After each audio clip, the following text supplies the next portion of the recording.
الحمدللہ رب العالمین الصلاۃ والسلام علی رسولہ الامین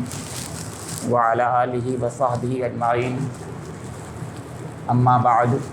فقد قال اللہ تعالی فی القرآن المجید اعوذ باللہ من الشیطان الرجیم بسم اللہ الرحمن الرحیم ام حسبت ان اصحاب الکہف والرقیم کانوا من آیاتنا عجبا اذ ابى الفتية الى الكهف فقالوا ربنا آتنا من لدنك رحمة وهيئ لنا من امرنا رشدا فضربنا على آذانهم في الكهف سنين عددا ثم بعثناهم لنعلم أي الحزبين أحصى لما لبثوا أمدا نحن نقص عليك نبأهم بالحق إنهم فتية آمنوا بربهم وزدناهم هدى وربطنا على قلوبهم إذ قاموا فقالوا ربنا رب السماوات والأرض لن ندعو من دونه إلها لقد قلنا إذا شططا هؤلاء قوم اتخذوا من دونه آلهة لولا يأتون عليهم بسلطان بين فمن أظلم ممن افترى على الله كذبا صدق اللہ مولانا العظیم۔ محترم بزرگوں، عزیز ساتھیوں اور پیارے بچوں، السلام علیکم ورحمۃ اللہ وبرکاتہ۔ میں نے آپ کے سامنے سورہ الکہف کی 9 تا 15 7 آیات تلاوت کی ہیں۔ ان آیات کریمہ کا ترجمہ یا اس کے معنی و مفہوم اس طرح سے ہو سکتے ہیں کہ کیا تم سمجھتے ہو کہ غار و کتے والے ہماری نشانیوں میں سے کچھ عجیب نشانیوں میں سے تھے؟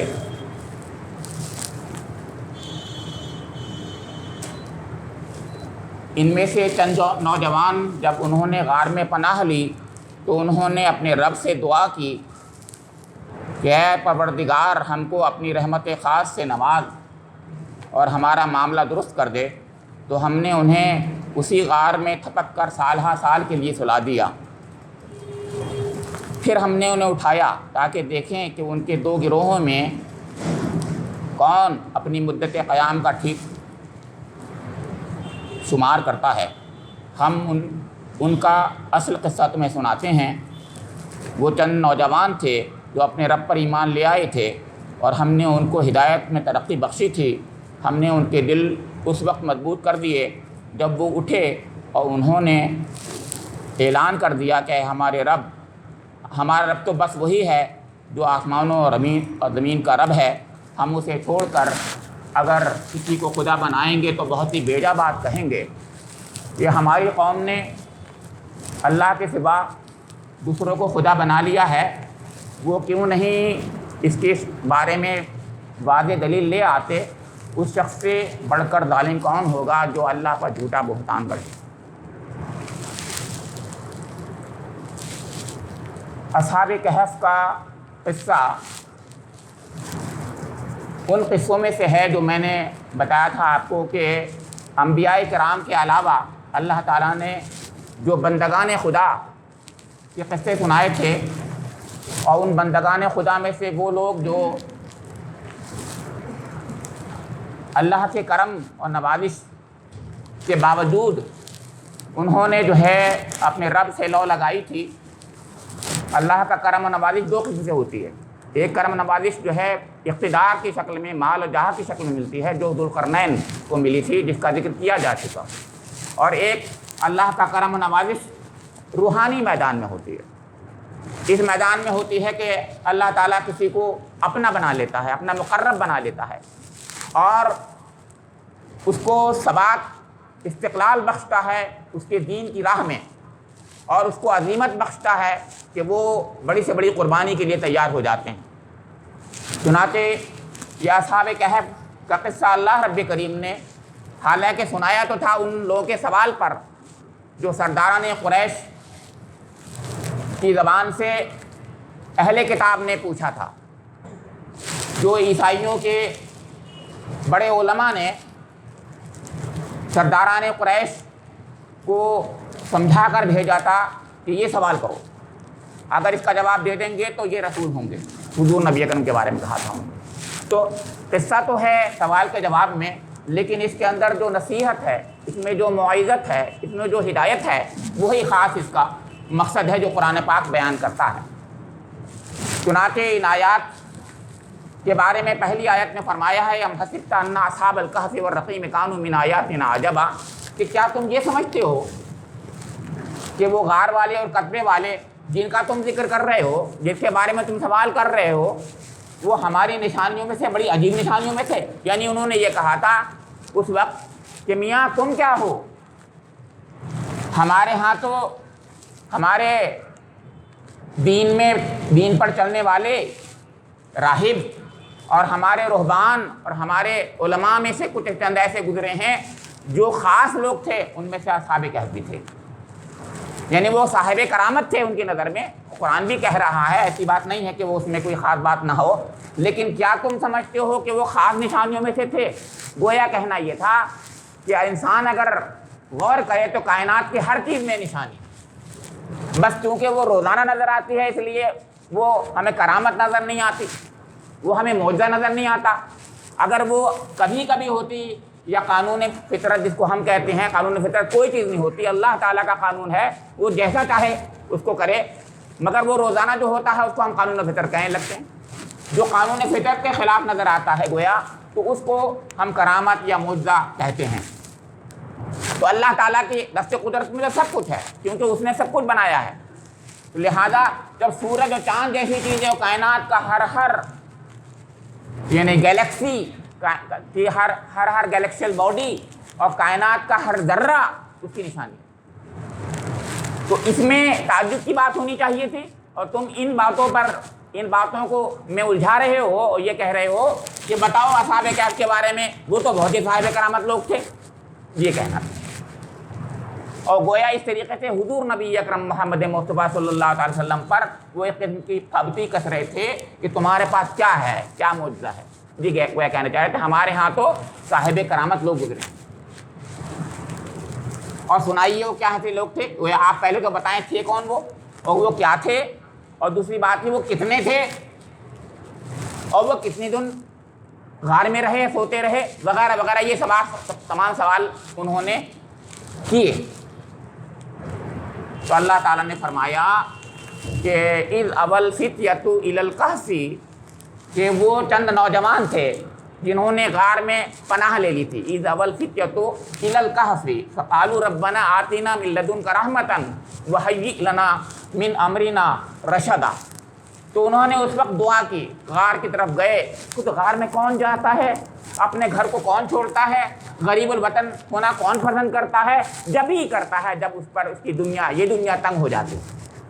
تو چنانچہ ظاہر ہے انہوں نے غار میں پناہ جبھی لی تھی جب ان کے لیے دنیا تنگ ہو چکی تھی۔ چنانچہ جیسا کہ مفسرین بتاتے ہیں، اور بائبل میں بھی ببلیکل لٹریچر میں اس قصہ 7 سلیپرز کے نام سے مشہور ہے، اور گروگری نے اس کو لکھا ہوا ہے، اور گبن نے بھی اس کا قصہ بیان کیا ہوا ہے۔ تو گویا ان کے بارے میں جو ببلیکل لٹریچر میں بھی ہے، اور اللہ رب کریم نے بھی ان قصے کو سنایا ہے۔ یہ قصہ یہ ہے کہ 250 عیسوی میں افسس کے مقام پر، جو کہ یہ ایشیائے کوچک کا ایک مقام ہے، ایک شہر ہے، وہاں پر ایک ظالم اور مشرک بادشاہ دقیانوس، جس کو ہمارے مفسرین کہتے ہیں، یا دقیانوس کہتے ہیں یا دقیوس کہتے ہیں، اس کو انگریزی میں ببلیکل لٹریچر میں DCS کہا ہے، وہ حکومت کرتا تھا 248 سے 251 تک 3 سال سے اس کی حکومت رہی، لیکن اس نے جو ظلم ڈھائے اس کا ہم اندازہ نہیں کر سکتے۔ وہ ظلم کیا تھے؟ اس نے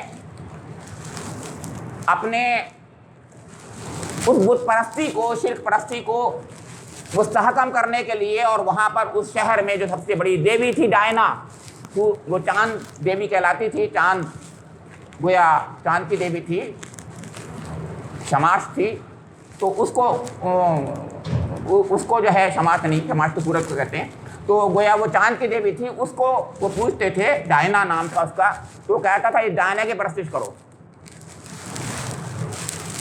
چند لوگ ایسے تھے جو ایمان لے آئے تھے، ان میں سے یہ چند نوجوان تھے، انہم فتیۃ آمنوا بربہم وزدناہم ہدی، قرآن نے آگے کہا ہے۔ تو چند نوجوان ایسے تھے، اب یہ چند کے مطلب قرآن میں کہا وہ کتنے تھے؟ 3 تھے چوتھا کتا، 4 تھے 5واں کتا، 6 تھے 7 تھے 8واں کتا۔ تو اس کے بارے میں حضرت عبداللہ بن عباس نے فرمایا کہ کیونکہ اللہ تعالیٰ نے فرمایا ہے کہ اللہ ہی جانتا ہے، اور اس پر آخری بات پر اللہ تعالیٰ نے یہ بات کہی ہے، اور اس سے پہلے رجمًا بالغیب کہا ہے، اس لیے وہ 7 ہی تھے، اور ببلیکل لٹریچر میں بھی 7 ہی ہیں، 7 لوگ، 7 سلیپر۔ تو گویا یہ کہا جا رہا ہے وہ 7 نوجوان ایسے تھے، چند بیچارے نوخیز نوجوان تھے، لڑکے تھے، انہوں نے ان کو پکڑ لیا گیا، اور پکڑ کر کے بادشاہ نے یہ کہا کہ دیکھو تم باز آ جاؤ، اپنی قوم کے دین پر آ جاؤ، ورنہ میں تمہیں سنسار کر دیا جائے گا۔ ہاں پہلے ان سے پوچھا تم کس کو مانتے ہو، تو انہوں نے کہا ہم اللہ الہ واحد کو مانتے ہیں جو کائنات کا رب السماوات والارض ہے۔ تو اس پر بادشاہ بہت غضبناک ہوا، اور اس نے کہا میں ابھی تمہیں قتل کر دیتا، لیکن تم ابھی بچے ہو، یہ کہا میں تم بچے ہو، لہذا تمہیں 3 دن کی مہلت دیتا ہوں، 3 دن میں تم اگر واپس نہیں آئے اپنے اس قوم کے دین پر تو تمہیں میں ضرور قتل کرا دوں۔ جب انہوں نے دیکھا کہ وہ اس بات پر بضد ہے اور نہیں مانے گا، اور ان کے دین پر پھیر دے گا جو ان کی نظر میں بالکل غلط تھا، تو پھر انہوں نے یہ کہا کہ چلو اس وطن کو چھوڑ دیتے ہیں، اس شہر کو چھوڑ دیتے ہیں، جنگل اور غار کی طرف چلے جاتے ہیں، ہمارا رب وہاں پر ہماری مدد کرے گا۔ یہ مدد کا معاملہ ہے۔ تو میں یہ عرض کر رہا تھا، اب اس کے بارے میں ذرا سا ایک بات کہتا چلوں، کہ یہ جو کرامت کی باتیں آتی ہیں دونوں میں فرق کیجئے۔ ایک انبیاء کرام کو جو معجزے ملتے ہیں اس میں نبوت کی دلیل بھی ہوتی ہے اور ان کی نصرت کی دلیل بھی ہوتی ہے،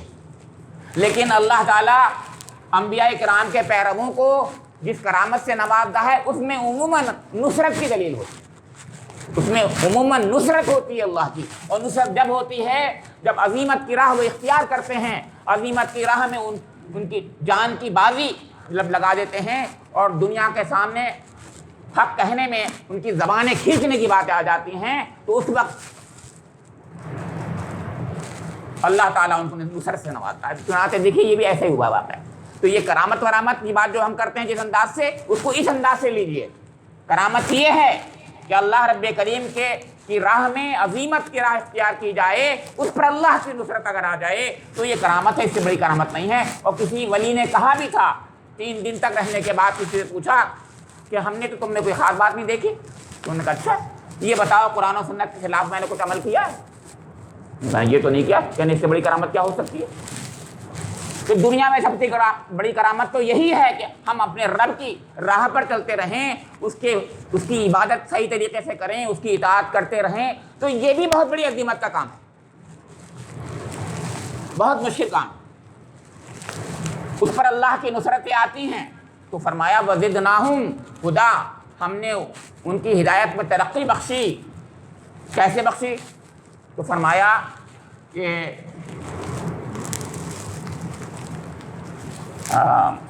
ان کو تھپک تھپک کر سلا دیا غار میں،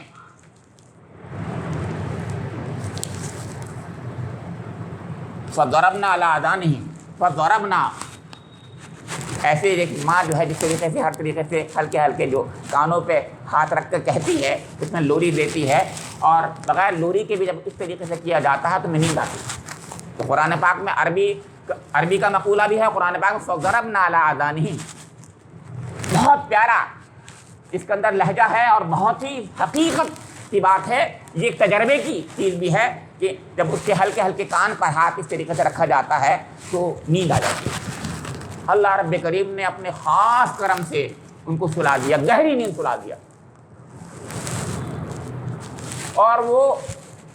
سال ہا سال تک